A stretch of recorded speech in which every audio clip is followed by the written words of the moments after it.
everybody, my friends, amigos, amistades, and أصدقائي أحبائي. أهلا وسهلا فيكم, bienvenidos, welcome to my show. This is the Anonymous Chef Show. In this show, we're gonna do a couple of things.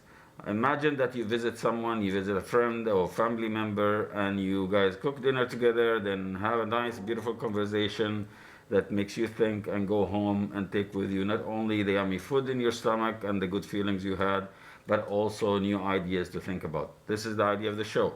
So we'll cook some really yummy food, many years of experience of cooking, and a fusion of spices and ways to cook the food from the Mediterranean, the Arab world, East India, and other places around the world. And we will also discuss many things, including religion, politics, philosophy, and other matters of life. Let's start. Thank you so much. أهلا وسهلا فيكم. Bienvenidos. Why the mask? You might wonder. I mean, we can cook like everybody else without a mask. And why is it called Anonymous Show? Because when we have some discussions, I want to be really transparent and open about anything that we can talk about. I want to be transparent about the ideas.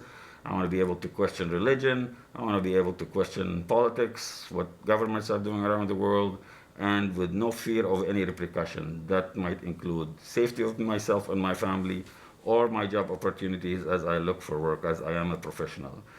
There are many fanatics around the world, and we've seen it some through history, that some actually can become violent, like the anti-abortionists and the abortionists. And also, I want to make it very clear, I don't belong to the anonymous movement, nor do I represent the anonymous movement. I'm just wearing the mask because I like the approach of the anonymous movement that started originally with the movie V for Vendetta.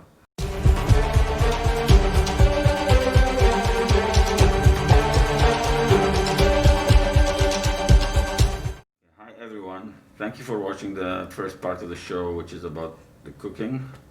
And now I would like to talk a little bit about the other themes that we mentioned and that we thought we would talk about. I'll be touching on different subjects in different episodes, and I will try to take it also gradually so one episode can build on another. So this episode we will talk about the politics of religion, and I think that's a very important subject. And basically in this episode we will not discuss the origins of religion from human history, whether there is a God or there is no God, or the different theologies and ideologies of religion and spirituality, whether it's the three main religions or all the other religions that are in the human culture and part of the human fabric.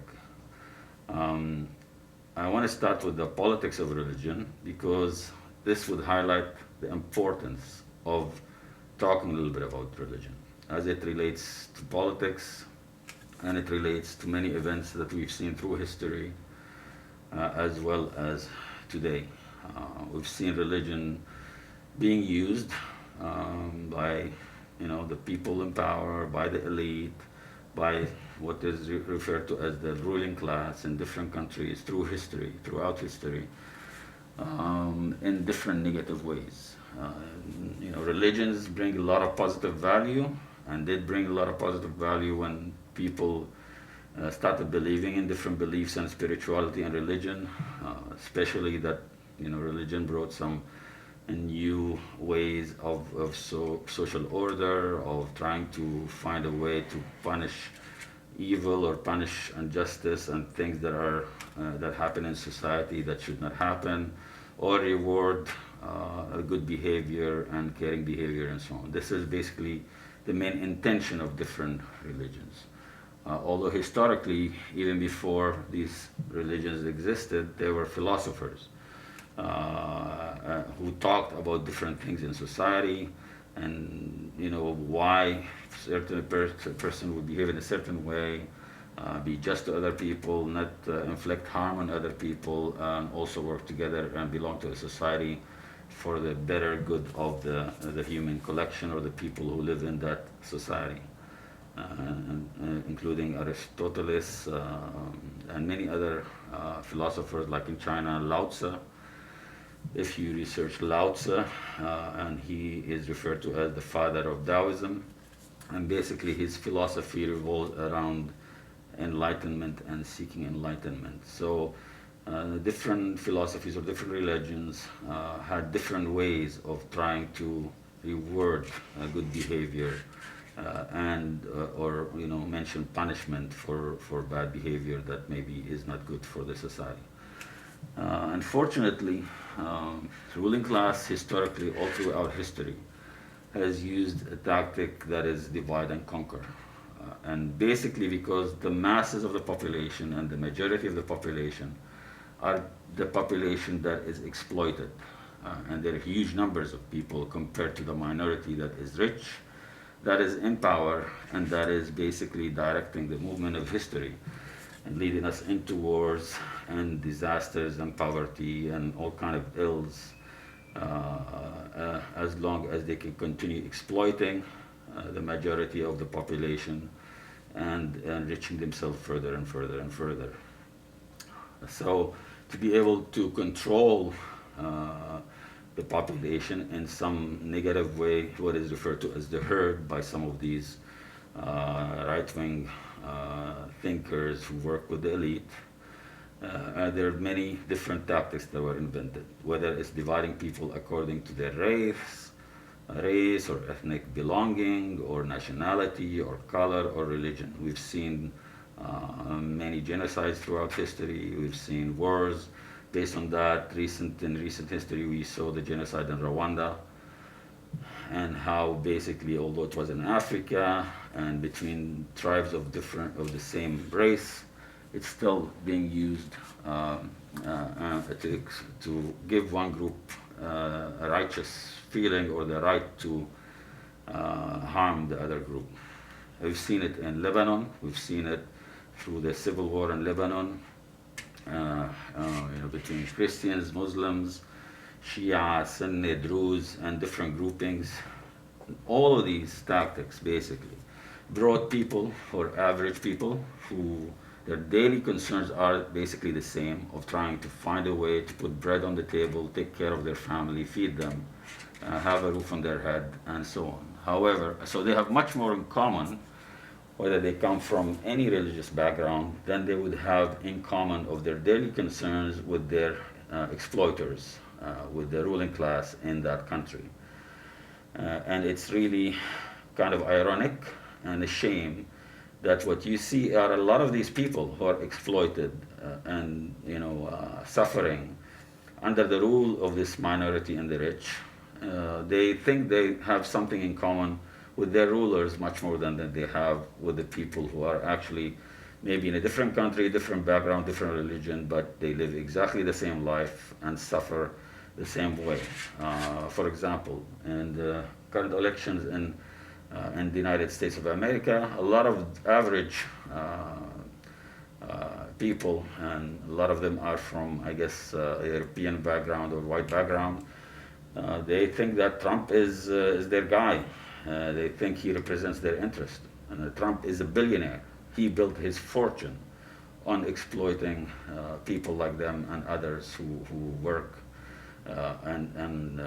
work much harder than Trump and much harder than any of these rich people. And collectively, the wealth that they create is used by Trump and other billionaires around the world. And then they fight each other whether you should vote for this billionaire or that billionaire. People in Saudi Arabia, they think they have something in common with their kings. Their life is totally different. They go to work, these guys, every day. They struggle here and there to try to find a way to bring bread to the table. But then they would go to another country, like Syria, whether they're from Saudi Arabia or many other countries under the drug and illusion of religion, that they're thinking they're building some new Islamic state, causing a lot of harm on many people in Syria, average people, that have much more in common with them than they have with rulers or the ruling class in either country or all these countries. We've seen this actually as a tool there. Neoconservative thinkers who work with these governments, like in the United States, for example, and other governments as basically a department of the machine and organization of war. It's not only the military that works in war. They have psychologists, they have PhDs in philosophy, they have PhDs in sociology, working with them as part of their propaganda machine, whether they use that in the mainstream media that is controlled by the rich. I don't think I can own a television or station, nor a lot of average people can really have their say in CNN or Fox News or CBC or many other news. It's decided by the minority who own these thousands of newspapers. You'll find them to be few handful of families in every country. They own radio, they own print, and they own television channels. And basically, their main concern and objective is not only to generate money through these stations, but also to protect the interest of their class. I mean, if one day the average people and the working class would unite together on the basis of their common interest as a class, the same way that the rich unite together, although they're a minority, for the interest of their class, believe me, history would change completely. And we will not see poverty, we will not see war, we will not see suffering. There is tons of wealth that's being created by the population of the planet that can create abundance in the planet. Not only that, but also take care of the health of the planet and take care of all the species that share this beautiful planet with us.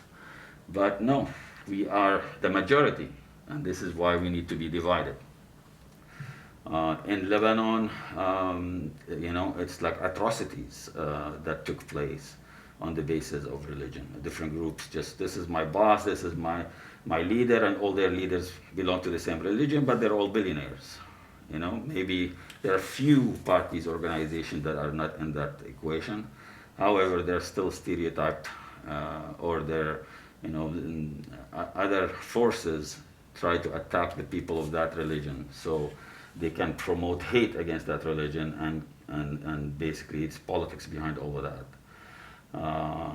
The Palestinian struggle and the situation in Palestine. People saying that this land was given to us by a religious book and history. And then they can go do whatever they want, and basically breaking international law, breaking UN resolutions, breaking all kind of international agreements, and do whatever they want under the excuse that this land was promised to them.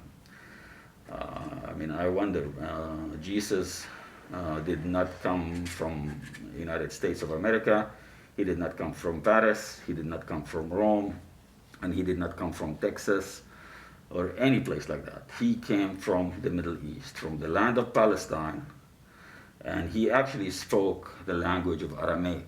The language of Aramaic, if you do a search in Google, and Google does not always give you the right answers because it's manipulated as well, but you'll find that Jesus spoke the language of Aramaic, and that there is actually a town or a city in Syria where the population still speak the language of Jesus. Now, is this shown in the mainstream media? No, of course not. What is shown through the channels here in the West to verify what's happening in Palestine, that Jesus maybe spoke Hebrew, or the Israeli state right now, their language is Hebrew. Jesus, although he was a Jew, he did not speak Hebrew. He spoke Aramaic. So people who come from other countries claim ownership of that land, regardless of the population that lived there for thousands of years, whether they're Jewish or any other background, or Muslims or Christians, and they're called anti-Semite if they raise any concerns about, the way children are treated by this military force, women, innocent civilians, churches, schools, even mosques, hospitals being bombed, using weapons that are against international law, whether it's phosphorus bombs or whether it's depleted uranium bullets that were used in southern of Lebanon, or any other tactics that totally attacking journalists, attacking ambulances and health workers. All that is okay to hide and to accept if it's verified by a story that comes from the sky. Anybody can write history any way they want, and then they come and use that for politics and for power. Now, why is that? It's because Israel, it plays an important role in the Middle East. Israel was created for an important political role that would help the United States of America and so on to control the natural resources in the Middle East and make sure that the populations there do not get access to the wealth of their country, just like what happened in Iran. In Iran, when Mossadegh won democratically in Iran, first thing he did was nationalizing the Iranian oil. He was then assassinated and the Shah was brought into power. In Iraq, when Abdul Karim Qasim also was the president of Iraq or ruler of Iraq, first thing he did also nationalized the oil. What happened to him? Saddam Hussein, was at the time a student in Egypt, worked with the CIA, and through the CIA, they helped bring a coup in and assassinate Abdul Karim Qasim and bring Saddam into power. Because you cannot nationalize oil. What is happening in Venezuela now? Why is Chavez a bad guy and then Maduro is a bad guy and all these guys are dictatorships? Because the same thing. They decided to nationalize their oil and use it for the benefit of their population, the natural resources, instead of the few handful big corporations that run the planet. The same thing in Bolivia. All of a sudden there was a coup against Evo Morales in Bolivia, and he is basically one of the rare, very few best presidents in Latin America that has achieved huge and enormous economic gains for his people and reform for the original people, whether it's infrastructure or health or education, and no racism, no punishment of people because of their race. He was extremely popular, and he was winning a majority election after election. He even won international awards from Dubai and different countries and universities of the economical model that he did in Bolivia. All of a sudden, there was a coup. The CIA was behind that coup, worked with the Mossad and the right wing in Bolivia and Colombia and so on to remove Evo Morales and Brazil and bringing a lady that has never been elected. And basically, within 30 days, many people were assassinated. The first thing she did with the first couple of months is privatize everything and basically sell it to destroy the economy. So, I mean, imagine if you were born from a family of a different religion. Maybe you're a Muslim. Imagine if you were born in a family that is Christian, or a family that is Jewish, or maybe you're Shia and you were born in a family Sunni, or Sunni born Shia, or Sikh, and were born in a family that is Hindu. You will basically grow up adopting that religion because your parents have that culture, and because this is the indoctrination that you're exposed to. So what gives a certain religion the authority of being right and saying we're right, you're wrong, judging other people, and therefore demonizing the right of other people to believe in anything, and then giving you the right to commit violence against other people. And this is exactly what happens.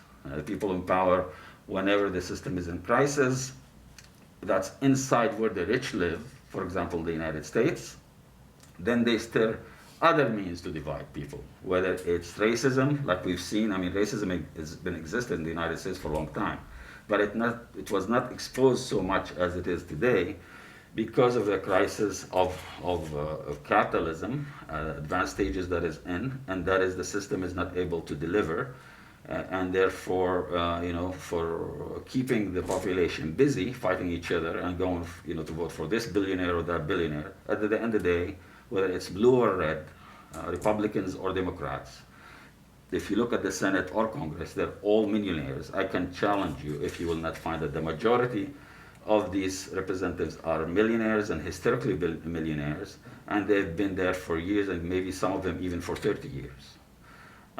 So they represent exactly the same policies. Maybe they might do something a little bit different in the internal policy, but the foreign policy is exactly a blueprint that is followed by these puppets and written by the elite and the rich to protect their interest internationally. if you want to know more about that, for example, you can read the project of the New American Century that existed in the early 90s after the plan of bringing the Soviet Union down. How was religion used at that time? Of course, all of a sudden there were mujahideen. The mujahideen were the heroes, and they brought and recruited Wahhabi movements and many young people and so on, using the drug of religion to go and fight the infidels in Afghanistan. I was in Kuwait at the time, and I saw how all of a sudden, from the 70s and 80s, where none of this religious conservatism and Wahhabism existed in many countries in the Middle East, not in Egypt, not in Syria, not in Afghanistan, not in many countries. Actually, if you look at historic pictures and documentaries of those countries, you will see that the women in Afghanistan did not wear the burqa. The majority of them were not wearing any veils. They used to go to school, they used to be active in many, many professions, and they were actually even European dresses, whether short dresses or whatever they wanted to wear. The same thing was in Egypt. You could look at Egypt pictures at the time of Jamal Abdel Nasser and others before this religious movement, basically that was stirred by the West, working with Saudi Arabia and the Wahhabis, to try to use Islamic ideology, unfortunately, in a very long way and manipulated way. And that's not all Islam is like this. The true Islam is not like that, but it was politicized. And it was also, the fanatic part was ideologically, pumped up. I remember when I was in university, young girls started wearing hijab all of a sudden, and ishar, what we call ishar, or cover. And I asked them, why are you guys doing this? And they said that they're getting paid by the mosques. All of a sudden, any girls who wears that, like 30 quid dinars at the time. And 30 quid dinars at the time was very helpful money for people who needed it. So even Germany participated in that funding of these groups. All of a sudden, mosques were pumping, everywhere, and their ideology of jihad and jihadism against the commies of the Soviet Union. Of course, the commies are always the evil guys, and just go kill the commies. And recruited them from Europe, from Bosnia, from any country you can think of, even from the West. Bring more young people and brainwash them and go fight the jihad war. This is the danger of politicizing religion. And that basically, those so-called freedom fighters at the time, who are now today's terrorists, helped bring down the Soviet Union. At that time, there were many plans for the future of the planet after bringing down the Soviet Union. And that is basically building the American empire all over the world and accessing resources, and therefore intensify the contradictions and competition between the US, North American ruling class, and the European ruling class, who came up with the European Union idea, versus China, versus India, and so on, so on, so on.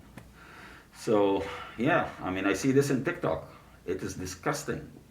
What happened in Lebanon, the recent explosion in Lebanon, people, start using racial slurs and start using, things that are based on religion, of, celebrating what happened in Lebanon, you guys deserve it, or that's based on nationalism, whether you're Syrian or Lebanese, or whether you're Sunni or Shia. The disgusting also wave of hatred that's being stirred in the Middle East against Iran and against the Shia, our brothers and sisters, or Shia Muslims.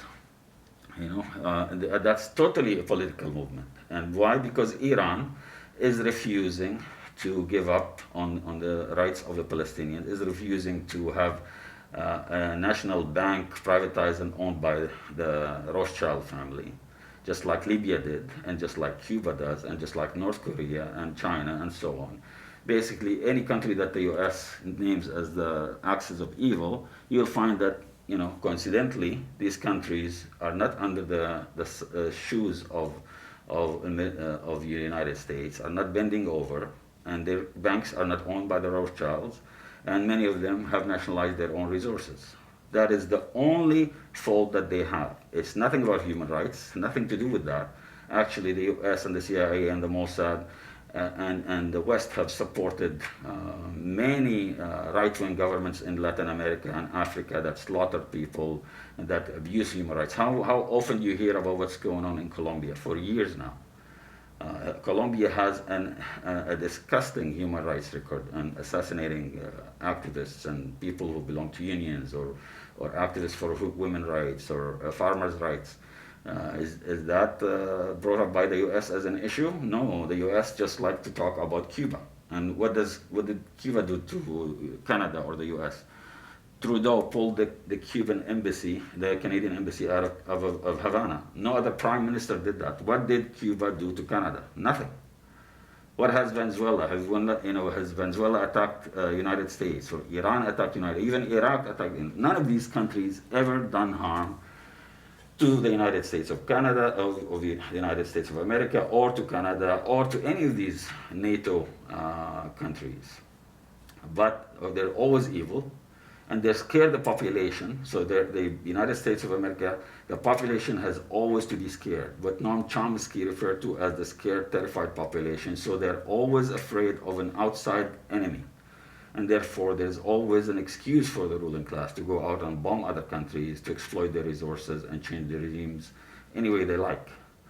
And send the young people of the United States who cannot find a better job anywhere else, like African Americans or Latinos or other working class people, in the army to get them to pay and go fight the wars of the rich. It has nothing to do with the better interest of the average person in the United States.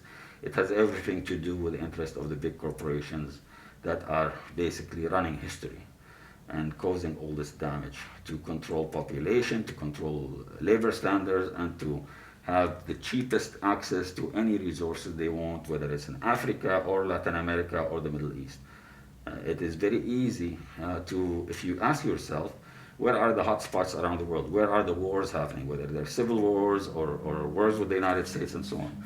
You take that map and you point out this map to where these spots are, and you find that all of a sudden there is oil there. It's either oil or gas or gold or diamonds or platinum or maybe just a route that can impact commerce, and that they want to have total control on that location. Saudi Arabia, let's talk about Saudi Arabia, 9/11. Supposedly the story says that most of the people who were in those planes were from Saudi Arabian origin. Did the United States go to war with Saudi Arabia? Of course not. Saudi Arabia, despite the dismal and the very extremely disgusting human rights record of Saudi Arabia against women, against minority, against many rights and freedoms, the United States never does anything. They go love them, they hug them, they kiss them, they're under their shoes, they work with them, they do whatever they want. Saudi Arabia can do whatever they want in Yemen, slaughtering people in Yemen and so on, and nobody questions that in the West. But of course, daily propaganda against Iran, who's done nothing to the West, and daily propaganda against China, against North Korea, Venezuela, Cuba, Nicaragua, you name it. Anything they can come up with.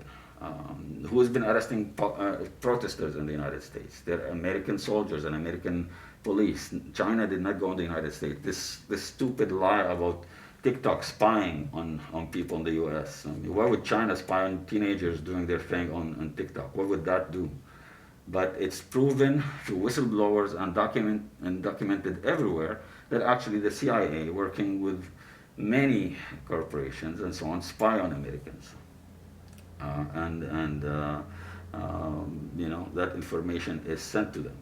So, let's just take a deep breath and think about that. Why should I judge other people from a different background? I myself, I'm an atheist. I was born in a religion of Islam, but through my own research and so on, I reached this conclusion. However, I totally respect the spirituality of people and their right to believe and their right to practice their beliefs in religion, just like I have the right to practice what I believe in. So that is not the issue and the question. The issue and the question is pay attention to who's real your enemy is, and that the majority of people are just like you. Doesn't matter where they come from, what their background, what their religion, are human beings like you, struggling every day to put food on the table, whether they're in Israel or Palestine, or United States, of course in Africa, different standard of living altogether, or Yemen. They're just different harm is being inflicted on them depending on the political situation. And religion is actively being used to divide and conquer and judge other people, as well as other bases for dividing people. I want to end this here today. This is just the first episode, and basically, although it's high level discussion and it's all over the place, just wanted to connect the dots together of why it is very important to discuss religion. We should not shy away from these discussions, to relate it to politics, to relate it to what's going on, and not only talk about hockey or movies and what happened yesterday in Hollywood, or just the sports bar and soccer and football, but anything else is not a subject that we should not touch, whether you're a young person or an older person. If you really live in a free country and you're a free person, then you should be very free and have no hesitation to feel comfortable discussing any theme, as long as it's not causing harm to other people and not respecting other people's beliefs. Thank you again for watching the episode today. I really enjoyed doing the cooking show today, and thank you also for being here to listen to me. I would have loved it that we could have a two-way conversation so we can interact, and maybe we can do this in the future by adding a WhatsApp number to call. But for today, please feel free to leave any comments, any questions, any suggestions in the comment section. Also, please like, subscribe, and share if you like, and we will see you in the next episode. We will let you know what we're going to discuss in the next episode, but see you soon, and thank you. Muchas gracias. Shukran lakum. Ahla wa sahla fikum. Thank you so much. Love you all. Cheers. Cheers. Like, please, subscribe, leave me some comments so we can discuss more things next week. We'll go a little bit deeper in this religion discussion, but we can talk about politics and so on. Let me know if you think this idea of the show is good. Cheers.